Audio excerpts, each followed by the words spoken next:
आपने मीडिया में कवर किया कल जो वहाँ पे गोली चलाई गई, दलित विरोधी और कमजोर विरोधी जो सोच बनाया जा रहा है, जो व्हाट्सएप के जरिए नफरत फैलाई जा रही, जो मीडिया फैला रहा है, जो पुलिस के दंगाई फैला रहे हैं, आप सही कह रहे हैं। मैं आपको बोलने में डर लगा, मैं आपसे इत्तेफाक रखता हूँ, मैं आपके साथ सहमत हूँ। ये मीडिया में आने में इतना टाइम क्यों लगा, ये हम लोग पूछना चाहते हैं। जो नफरत की राजनीति होती है वो ऐसी तो होती है जैसे जैसे देश में मोदी की सरकार आई, ये कैसे आई है। I don't want speak on it, बहुत वो हो जाएगा, अच्छा बहुत डिस्टॉर्टेड हो जाएगा। दिल्ली के जंतर मंतर पर असम में जिस तरह से गोली चली और जिस तरह से एक पत्रकार ने उस पर अपनी प्रतिक्रिया दी, वो लाश पर कूद रहा था, उसको लेकर एक प्रोटेस्ट हुआ है। एक युवा साथी है, वो अभी भाषण दे रहे थे और कह रहे थे कि एक बड़ा तबका है जो इस तरह की खबरों पर मजा लेने लगा है। क्या नाम है आपका? मेरा नाम अबू तलहा है, मैं फ्रेटर्निटी मूवमेंट से। क्या नाम है? अबू तलहा। अबू तलहा। कौन लोग आप कह रहे थे बड़ी कम्युनिटी है, कौन लोग हैं वो? बड़ी कम्युनिटी नहीं, मैं कह रहा हूँ कि हर कम्युनिटी में ऐसे कुछ लोग हैं जो अब इस तरह की चीज़ों का मज़ा लेने लगते हैं। क्या ये जो आसाम में हालात हुए, क्या सिर्फ इतने लोगों ने देखा? क्या आसाम में जो बर्बरता की हुई, क्या सिर्फ इतने ही लोगों के खून खौला? आसाम में जो मरती हुई इंसानियत थी, जिसको क्या सिर्फ इतने ही लोगों ने महसूस किया? मैं ये कहना चाहता हूँ कि हिंदुस्तान के किसी भी कोने में किसी के साथ भी अगर जुल्म हो रहा हो तो लोग ट्विटर पे ट्वीट कर देना और घर में उसको महसूस कर लेना ही समझते हैं। उसके हक के खिलाफ आवाज़ उठाने के लिए कोई प्रतिक्रिया दिखाई नहीं देती है। जो ज़्यादा तकलीफ दे होती है कि जिस पर जुल्म हो रहा हो, जिस पर तकलीफ हो रही है, जिसको परेशान किया जा रहा हो, वो खुद अपने जख्मी दिल को लेकर, अपने जख्मी शरीर को लेकर, अपनी तकलीफ को लेकर लोगों तक आ रहा है। और जो लोग बाहर बैठे हैं वो सिर्फ इन सब चीज़ों को देकर। इस देश में किस पर जुल्म होता है, किस किस पर जुल्म होता है?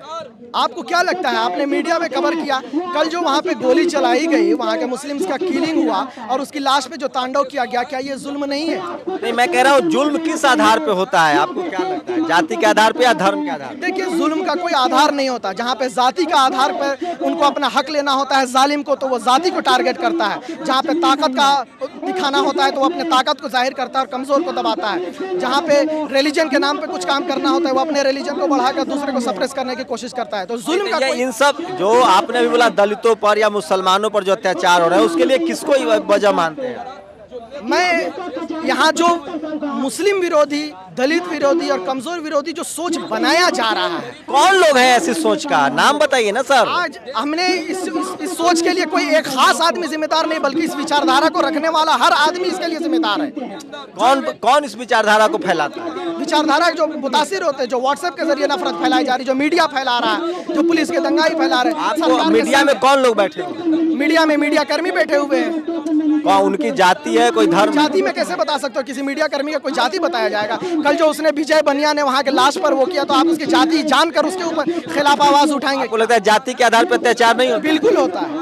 मैंने कहा कि अत्याचार का कोई आधार नहीं होता। जहाँ पे अत्याचार का आधार नहीं होता, अत्याचारी जिस चीज पर अत्याचार करना चाहता है उस चीज को वो अपना लेता है। अच्छा बताइए, इस देश में किसी ब्राह्मण पर अत्याचार हो सकता है क्या? बिल्कुल हो सकता है। बताइए, एक आध दो नाम बताइए। मैं अभी हम जो है ब्राह्मण पे, अगर कोई ऊंची जात का ब्राह्मण अपने से किसी कमजोर जात के ब्राह्मण के साथ वो अत्याचार करता है तो वो ब्राह्मण के ऊपर अत्याचार हुआ। किसी के साथ भी होना चाहिए, होता है यार, जो है उसको हमने देखा है कि अत्याचार का कोई। आपको लगता है कि इस देश में जाति और धर्म के नाम पर अत्याचार नहीं होता? बिल्कुल होता है, जाति और धर्म के नाम पर। मुसलमानों पर हो रहा है तो करने वाला कौन है मेरे भाई? मुस्लिम विरोधी सोच रखने वाले लोग हैं। कौन लोग हैं वो?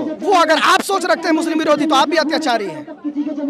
और जाति के आधार पे कौन अत्याचार करता है? तो जो अपने आप को दूसरी जाति से ज्यादा बड़ा समझता है, तो आपको उसकी पहचान नहीं है? आपको पहचान है उसकी? हाँ, मुझे तो है। बताइए क्या किसकी पहचान? जाति के नाम पे बताऊं या धर्म के नाम? जाति धर्म दोनों के नाम पे बताइए। धर्म के नाम पे जो सनातन व्यवस्था को मानने वाले लोग हैं, जो उसके लाभार्थी हैं, जिसकी जाति है ब्राह्मण, क्षत्रिय, वैश्य, वो अत्याचार करते हैं। बिल्कुल आप सही कह रहे हैं। मैं आपको बोलने में डर लगा, मैं आपसे इत्तेफाक रखता हूँ, मैं आपके साथ सहमत हूँ।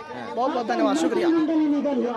तो देखिए किस तरह का डर है इस देश में। जो मुस्लिम समाज के लोग हैं, जो दलित पिछड़े हैं, वो अपनी बात रख नहीं पाते हैं। ये सबसे बड़ी वजह है कास्ट एट्रोसिटी का।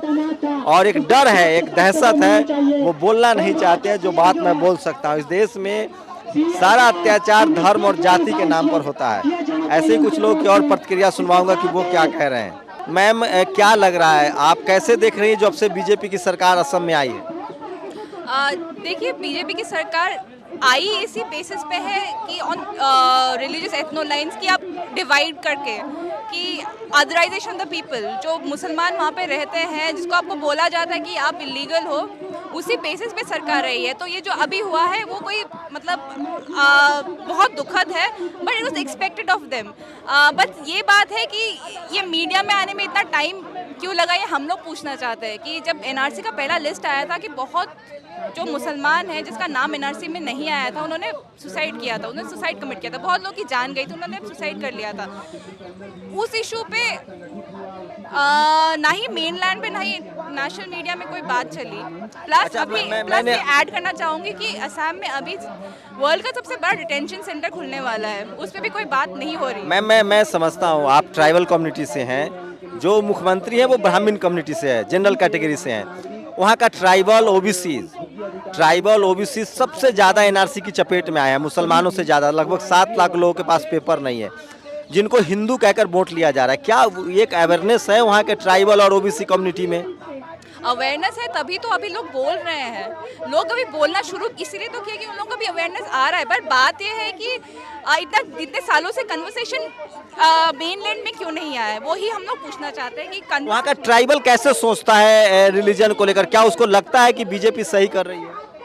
क्योंकि असम में ट्राइबल कम्युनिटी जो है वो ज़्यादा पढ़ी लिखी है, मेन स्ट्रीम में है। उनको जिस तरह से हिंदू कह के बहकाया जा रहा है, उस पर क्या कहेंगे? रिलीजियस टेम्परामेंट को उकसाया जा रहा है। ये रिलीजियस उस पर मैं बात नहीं करना चाहूँगी, क्योंकि वो इशू इससे रिलेटेड मैं नहीं मानती हूँ। क्योंकि अभी हमें उस बात पे बात करनी है कि अभी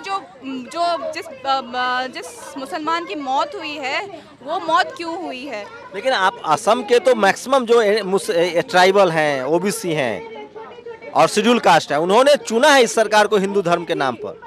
एग्जैक्टली वही ना। सी दे ग्रू अप, जो नफरत की राजनीति होती है वो ऐसी तो होती है। जैसे देश में मोदी की सरकार आई, ये कैसे आई है? तो मैं यही तो कह रहा हूँ, आपसे मैं समझना चाह रहा हूँ, क्योंकि नॉर्थ ईस्ट के बारे में बहुत कम लोग जानते हैं। आप नॉर्थ ईस्ट से हैं, आप ट्राइबल कम्युनिटी से हैं। क्या वहाँ के SC ST और ट्राइबल में कोई रिजर्वेशन को लेकर एकता है? क्या रिलीजियस टेम्परामेंट के खिलाफ है? उनको लगता है कि जो जनरल कैटेगरी के लोग हैं वो उनके राइट्स के खिलाफ है? देखिए, आज हम राइट्स की बात तब करेंगे जब आप वहाँ पे एक डेवलपमेंट लाओगे एजुकेशन के मामले में, इकोनॉमी के मामले में। बहुत सालों से north east has been a neglected area. देखिए, मेरा सीधा सवाल है कि जो वहाँ के आदिवासी हैं, जो ओबीसी हैं, ट्राइबल कम्युनिटी से हैं, और मैं फिर कह रहा हूँ जहाँ SC ST OBC का जो कॉन्सेप्ट है वो नहीं पहुँचा है, वहाँ बीजेपी के लिए आसान है हिंदू बनाकर वोट लेना। नेशनल दस्तक की आपसे गुजारिश है कि अगर इसको बचाना चाहते हैं तो नेशनल दस्तक को सब्सक्राइब करने के लिए रेड कलर के सब्सक्राइब बटन को दबाएं, फिर बेल आइकन की घंटी दबाएं। नेशनल दस्तक को बचाने के लिए बहुत जरूरी है कि हर खबर को शेयर करें, लाइक करें, कमेंट जरूर करें।